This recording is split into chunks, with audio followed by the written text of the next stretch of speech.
السلام علیکم ورحمۃ اللہ وبرکاتہ۔ الحمدللہ رب العالمین والصلاة والسلام علی رسولہ الکریم، اما بعد فاعوذ باللہ من الشیطان الرجیم، بسم اللہ الرحمن الرحیم۔ رب اشرح لی صدری ویسر لی امری واحلل عقدۃ من لسانی یفقہوا قولی۔ السلام علیکم ورحمۃ اللہ وبرکاتہ۔ آج میرا یہ میسج جو ہے وہ گریڈ 8 کے بچوں کے لیے ہے جو ابھی نئے میٹرک میں داخل ہوئے ہیں۔ فار ایگزامپل وہ پری 9 میں ہیں یا پری میٹرک کلاسز وہ لے رہے ہیں۔ ابھی پیارے بچوں میری بات غور سے سنیے گا، آپ پلے گروپ سے لے کے 7 کلاس تک ایک ماحول میں پلتے بڑھتے اور پڑھتے ہیں۔ اب آپ کا یہ جو فیز اب آیا ہے یہ بہت ہی اہم فیز ہے، پری 9 کا فیز جس کو ہم گریڈ 8 کہتے ہیں، 9 کا فیز جو میٹرک کی پہلی کلاس ہے، پھر گریڈ 10 آتا ہے، یہ میٹرک کی دوسری کلاس ہے۔ آپ تقریباً 3 سال میٹرک میں پڑھتے ہیں۔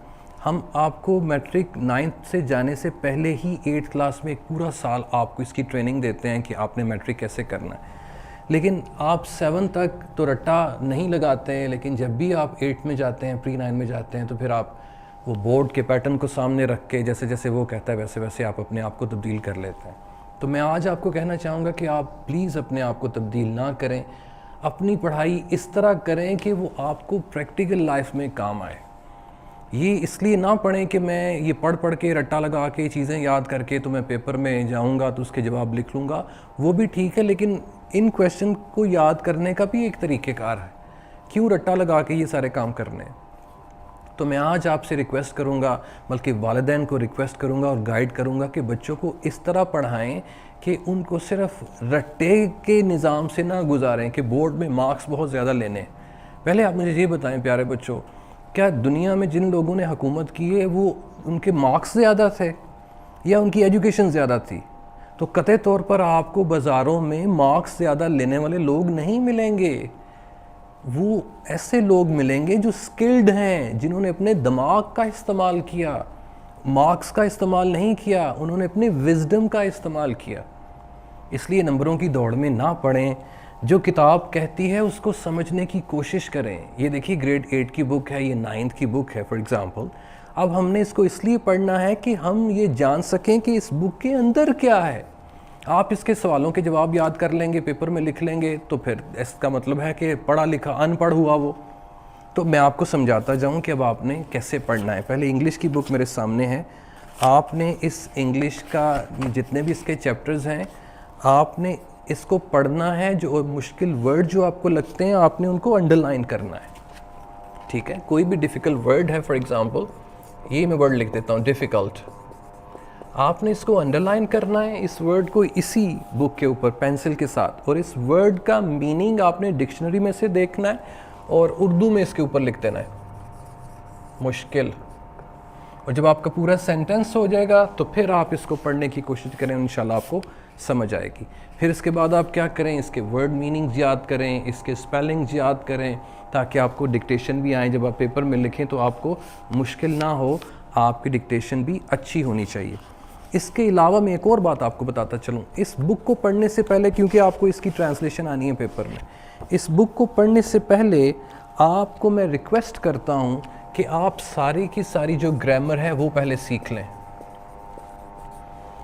بک اے یا پیپر 1 کی میں بات کرتا ہوں، اس کو پڑھنے سے پہلے آپ تیاری کریں پیپر بی کی، کیونکہ جب آپ کو گرامر آ جائے گی تو پھر آپ کو ٹیکسٹ پڑھنا آسان ہو جائے گا، صرف اس میں جو ڈیفیکلٹ ورڈز ہوں گے اس کے میننگز آپ نے دیکھنے۔ فار ایگزامپل یہاں پہ پہلے لیسن میں that is about tolerance of نبی پاک صلی اللہ علیہ وسلم، لرننگ آؤٹ کمز کیا ہوتے ہیں، وہ کہتے ہیں after completing the lesson the students will be able to make nouns from the verbs. وہ یہ کہہ رہے ہیں کہ اس کو پڑھنے کے بعد اسٹوڈنٹ وربز میں سے ناؤن بنانا سیکھ لے گا، تو وہ تو آپ تب سیکھیں گے جب آپ کو گرامر آئے گی، اس میں تو ابھی آپ نے اس کا ترجمہ سیکھنا ہے، اسی لیے آپ پہلے گرامر سیکھ لیجیے۔ پھر اور وہ کیا کہتے ہیں کہ after completing this lesson the students will be able to identify and use of suffix, suffix کا ان کو استعمال آ جائے گا، لیکن آپ کو تو سفکس کا پتہ نہیں ہے۔ Students will be able to change sentences into negative and interrogative, بچوں کو نیگیٹو سے انٹروگیٹو سینٹینسز بنانا آ جائیں گے، اور وہ کب آئیں گے؟ جب ان کو گرامر آئے گی۔ اس لیے ٹیکسٹ کو پڑھنے سے پہلے، پیپر اے کو پڑھنے سے پہلے میری آپ سے ریکویسٹ ہے کہ آپ انگلش اور اردو دونوں سبجیکٹس، انگلش اور اردو کے دونوں سبجیکٹس کی کیا پڑھیں؟ سب سے پہلے گرامر. انگریزی میں گرامر کہتے ہیں اور اردو میں گرائمر. تو مجھے امید ہے میں آپ کو انگلش کے بارے میں آپ کو گائیڈ کر چکا ہوں گا. میرے پاس کافی زیادہ کتابیں ہیں, میں ابھی صرف انگلش اور اردو کی بات کرتا ہوں. اس کو بھی پڑھنے سے پہلے گرامر پڑھ لیجئے اور اس کو بھی اسی سٹائل میں پڑھیں جیسے انگلش کی بک پڑھنی ہے. اور اس کے علاوہ اب میں میتھس کی میں اگر بات کروں تو میتھس کو آپ نے اس طرح پڑھنا ہے. یہ دیکھیے کتنی موٹی کتاب ہے میتھس کی. میتھس کو آپ نے اس طرح سے پڑھنا ہے کہ آپ کی روزمرہ زندگی میں یہ کام آئے. ادروائز میتھس ہم نے بھی پڑھا, آپ نے بھی پڑھا, ایف ایس سی میں بھی پڑھا, بی ایس سی میں بھی پڑھا, لیکن ہمیں میتھس کا یہ نہیں پتہ کہ یہ کہاں کام آتا ہے. فار ایگزامپل ہم ٹریگنومیٹری پڑھتے ہیں یا ہم وہ پڑھتے ہیں الجبرا پڑھتے ہیں. مجھے آپ یہ بتائیے, الجبرا میں نے بھی پڑھا a + b whole square is equal to a square plus b square plus 2ab. میں نے کر لی ایکویشن, یہ میں نے کر لی ہے. اب اس کا استعمال کہاں کروں میں پریکٹیکل لائف میں؟ مجھے تو اس کا نہیں پتہ ہے. تو آپ نے ٹیچر سے پوچھنا ہے کہ مجھے بتائیں اس کا استعمال روزمرہ زندگی میں کیا ہے. اگر روزمرہ زندگی میں اس کا استعمال نہیں ہے تو ہم نے پڑھ کے کیا کرنا ہے؟ ہمارے ابو کو میتھس نہیں آتا لیکن اچھے بھلے پیسے کما لیتے ہیں. بہت سے ایسے لوگ ہیں جن کو میتھس نہیں آتا ہے, ٹریگنومیٹری نہیں آتی ہے, الجبرا نہیں آتا, پیسے بڑے کما لیتے ہیں. جب پیسے کمانے کے لیے یہ کام نہیں آنا تو پھر ہم اس کو کیوں پڑھتے ہیں؟ اب ہم نے یہ پڑھنا لازمی ہے, لیکن میں آپ کو بار بار کہہ رہا ہوں آپ نے اپنی ٹیچر سے پوچھنا ہے کہ ہم یہ کیوں پڑھتے ہیں, اس کے آؤٹ کمز کیوں ہوں گے.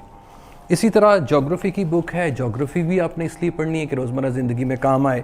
فزکس بھی آپ نے اس لیے پڑھنی ہے کہ روزمرہ زندگی میں کام آئے. کیمسٹری, بیولوجی, کمپیوٹر بھی اس لیے پڑھنا ہے کہ روزمرہ زندگی میں کام آئے. تو میں امید کرتا ہوں میں آپ کو اپنی بات سمجھا چکا ہوں گا. آپ ایک نئے مشکل فیز میں میرے پیارے بچوں چلے گئے ہیں اور آپ نے اب اپنے آپ کو اور زیادہ پڑھنے کا عادی بنانا ہے. جب آپ نے فرسٹ ایئر میں جانا ہے, سیکنڈ ایئر میں جانا ہے تو پڑھائی اور مشکل ہو جانی ہے اور زیادہ ہو جانی ہے. اسی طرح جب آپ بی اے میں جائیں گے, بیچلرس میں جائیں گے تو پڑھائی مشکل سے مشکل ہوتی جائے گی. آپ نے اپنا اسٹیمنا ڈیولپ کرنا ہے. تو میں امید کرتا ہوں کہ آپ کو میری انسٹرکشنز انشاءاللہ ہیلپ فل لگیں گی. انگلش اے پڑھنے سے پہلے, اردو اے پڑھنے سے پہلے جلدی سے گرامر پڑھ لیں. میں آپ کی ٹیچر کو ایڈوائز کروں گا کہ پہلے آپ کو گرامر پڑھائیں. اس کے علاوہ اب آپ نے اور کیا کام کرنا ہے, آپ اپنی ریڈنگ ہیبٹس ڈیولپ کریں میرے پیارے بچوں. میری ویڈیو دیکھیں, میں کوشش کروں گا کہ میں آپ کو ویڈیو بھیجوں. اپنی لسننگ امپروو کریں اور ریڈنگ امپروو کریں. نیوز پیپر اور میگزینس پڑھنا شروع کریں. آج کل لاک ڈاؤن ہے, آپ گھروں میں ہیں. صرف پیپر کو ٹارگٹ نہ کرو میرے پیارے بچوں, پیپر کو ٹارگٹ نہ کرو, اپنی لائف کو ٹارگٹ کرو کہ ایسی ایجوکیشن جو آپ کی زندگیوں میں مثبت تبدیلی لے کے آئے گی, اصل زندگی ہوا ہے. سو ویٹ فار آور ریکمنڈیشن, انشاءاللہ ول بی دیئر سون. السلام علیکم ورحمۃ اللہ وبرکاتہ.